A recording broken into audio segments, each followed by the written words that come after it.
New York City is full of iconic places to eat that you've seen in the movies, TV, or just on your friends' Instagram feeds. But are they all actually worth the hype?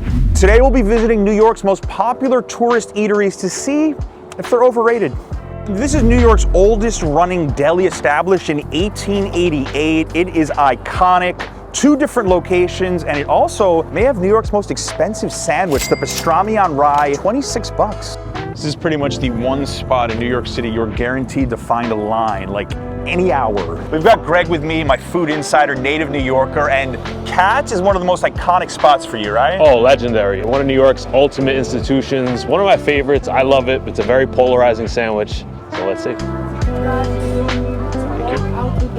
Step all the way down, guys. Everyone gets a ticket. You will need that ticket. Do not lose this ticket or they'll charge you, I believe, 50 bucks. Forget waiting in line for an observation deck. This is way more fun. And more delicious. It smells better too. Can I get 2 pastrami on rye with mustard? 2 root beers, 2 Doc Brown cream sodas. Sneak peek.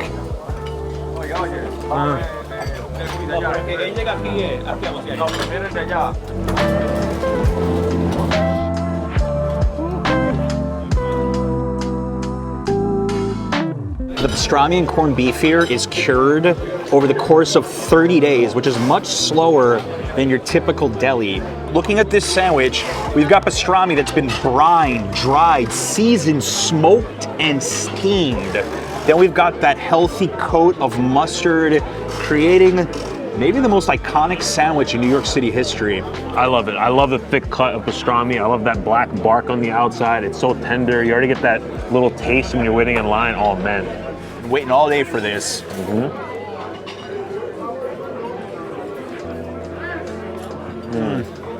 I love that smoky flavor. Pastrami is so juicy, and this is amazing. Yeah, the flavor of that meat is so succulent. It reminds me so much of it's like a barbecue brisket, just in texture, so tender, juicy, and just like you said, smoky. I love all those flavors. It's as great as it always has been for me. You know, I've been here a bunch of times. They had no idea I was coming, by the way. I think this is actually the best I've ever had it. Now, insider tip, we left a $5 gratuity for the guy who was cutting the meat for us. I think he put in a little extra effort. This is tremendous right now. And they're really packing in the meat. Look at that meat to bread ratio. It's pretty incredible. Oh yeah.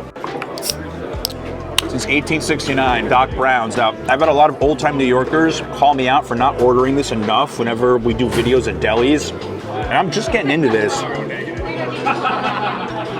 Cream soda here really goes well with that Katz pastrami. So if you want to do it the most traditional way possible, pastrami on rye with mustard and a Doc Brown's cream soda, as New York as it gets. And of course we got the pickles. Yeah, can't sleep on the pickles. I feel like the people are enjoying their food so much, you hardly hear any conversations. It is the strangest phenomena. You go to other restaurants in the city, you can barely hear yourself think. Here, people are eating. You come here to eat, you don't come here to talk. I just love the old school vibe of this place, the old signs.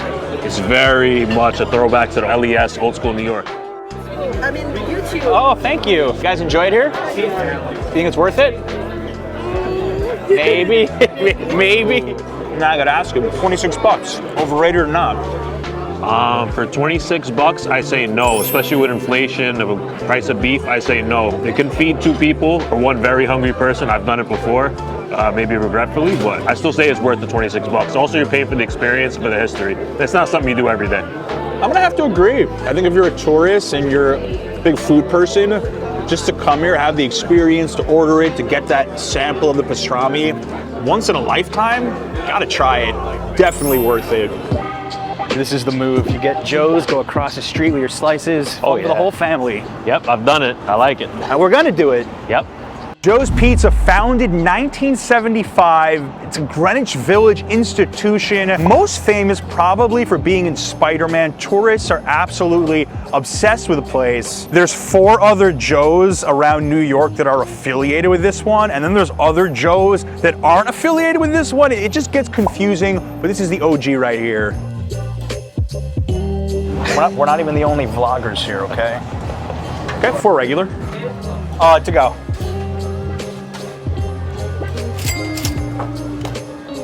Thank you. Thank you. Fresh pie, lucky us. I've always been one of those people that thought Joe's was a bit overrated. I've had some good experiences here. I filmed here one time where the cheese was literally like dripping off. It was disgusting. So it looks good today, but this is not my favorite pizza spot at all in New York. Greg is a much bigger fan than me. Oh yeah, I think Joe's is a great example of a classic New York slice like I grew up with. I've probably been here maybe 20, 30 times, never had a bad experience, and it looks really good today. I'm excited. Look at that undercarriage, like Antonio, my boy. Pizza review used to go, likes to show the char. Nice thin crust, classic. Even cheese to sauce ratio. I agree. All right, let's see what's up. $4. I think it's excellent. You know, this is definitely better than the last time I was here. And I agree that this is your, representation of what that gas oven classic New York slice is, but I'm still not a big fan of it. I don't know what it is. Maybe it's the flavor of the sauce doesn't do it for me, but my experience has not changed. I'm sorry, like for $4, I'm going other places. Like I would rather send you to Patsy's in Harlem, NY Pizza Suprema, right by Penn Station. I'm calling this overrated. All right, yeah, if you're not gonna love it today, I don't think you ever will. I still don't think it's overrated. Now, $4 is pretty steep, but I mean, everything in the city is getting more expensive. That worth it is a little more debatable, but I still think it's very good. It's one of the top classic New York slices I still say in the city. Looks like someone didn't like this Joe slice. Someone kind of agrees with you here. Here we go. Yeah, there's nothing about it that stands out from your typical $1.50 slice now. So Whoa. I don't think so. honestly, if I close my eyes and take a bite of a $1 slice next to this, I wouldn't be able to tell the difference. Yeah? I'm pissing off Greg today. You always get a troll. I want to give Joe's credit for one thing.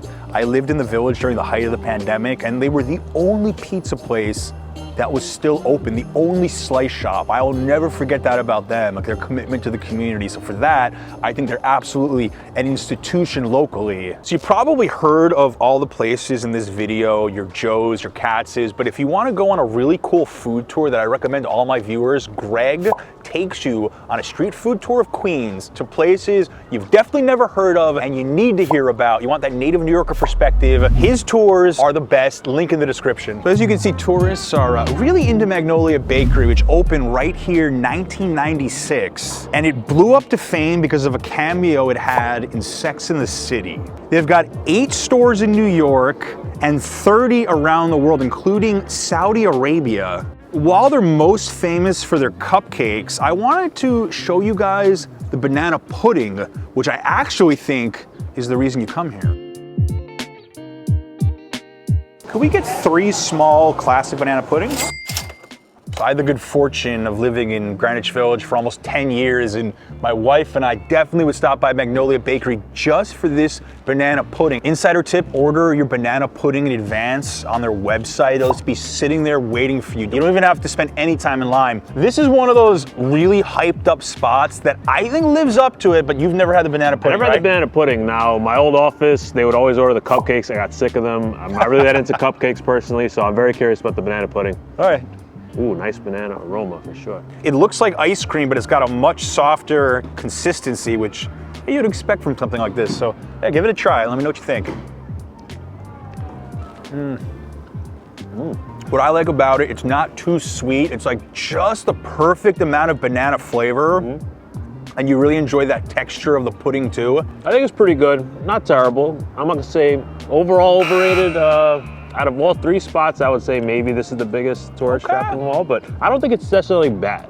Okay, this is a nice thing about 2 New Yorkers disagreeing on something. I don't think this is overrated, and I think Joe's is way more overrated. Now, their cupcakes, on the other hand, I don't even think Magnolia is the best cupcake in the neighborhood. I think Molly's is better, but when I think of Magnolia, I'm always thinking about this delicious banana pudding. If you want to see where locals actually eat in New York, we shot this great video about bodega and deli sandwiches. Watch this next, just make sure not on an empty stomach.